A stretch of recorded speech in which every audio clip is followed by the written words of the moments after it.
I remember sitting in my room and I consciously said, I renounce Christianity. People have used the name of God to do horrendous things. You think about the Crusades.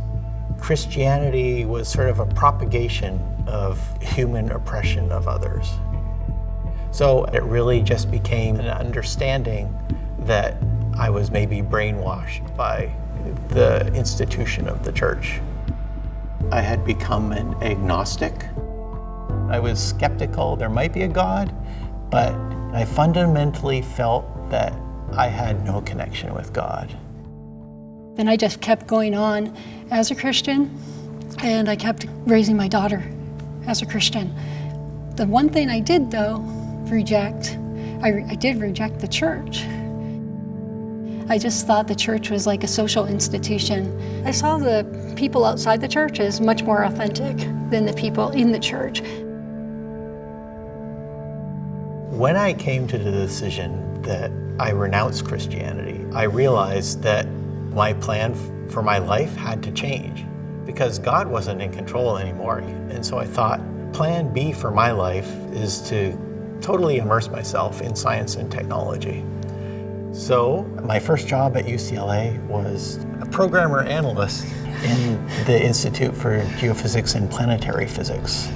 UCLA was sort of like my secular cathedral of greatness.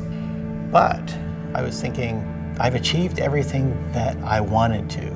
So I didn't see any real meaning for life after that. It's like, what do? I just grind out a few more years of service, then we retire and we have a few years left together with family, and then I die and that's it. I didn't see any true purpose in life. We were going to cultural events, we were doing things to try to find some sense of purpose in the world. So we had reached this point where secularism was probably what we found our meaning in. But I still was living in some sort of confusion, like where do I belong though in all of this? Where do I fit? In May of 2016, the Salvation Army had an international brass band celebration in Long Beach, California. And so I got tickets for that because I thought, wow, that has got to be like the pinnacle of brass band music of all time. So there I was sitting in the concert, and Bill Himes, he was the conductor, and he said, we're not here to show off our musical talent. We're here to bring the gospel of Jesus Christ. I was just thinking, is this propaganda? But my soul was being stirred. And the point came when the Pilgrim's Progress played. That moment just changed my life because I'm like, wow, this is describing my journey. This is describing my experience in life. God was still working in my heart and telling me there's something that's beyond the way you had conceptualized the church as just a social institution. I want you to know that I'm in the church, that there are people in the church that I'm working in. You don't have to feel like you don't belong there.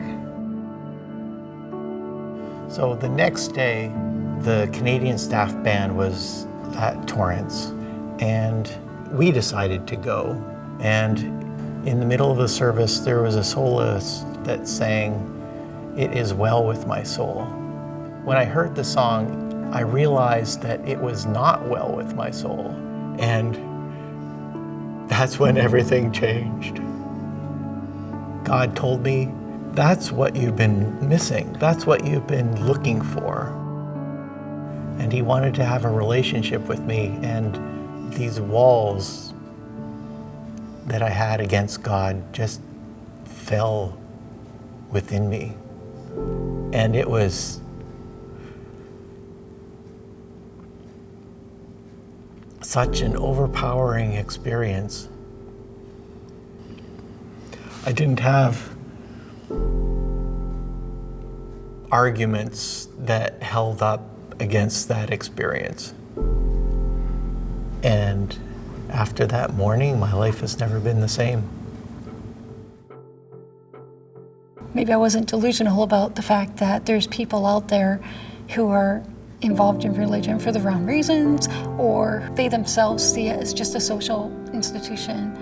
But there was something that God had wanted me to focus on that went beyond that, and that was the power of God in people.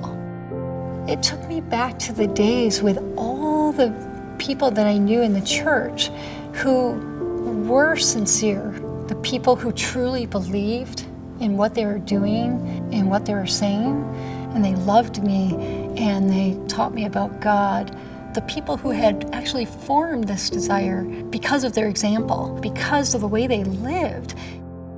When you actually grapple with the essence of your being, what's my purpose in life? Even if you're achieving all of your goals, all of your dreams, there's something more that the human condition needs, and that is to have a relationship with God. To atheists and agnostics, I would say you're missing something. You're missing something that affects your soul. Is it well with your soul? If you realize that your soul is not well, I believe that only a relationship with Jesus Christ can make it well.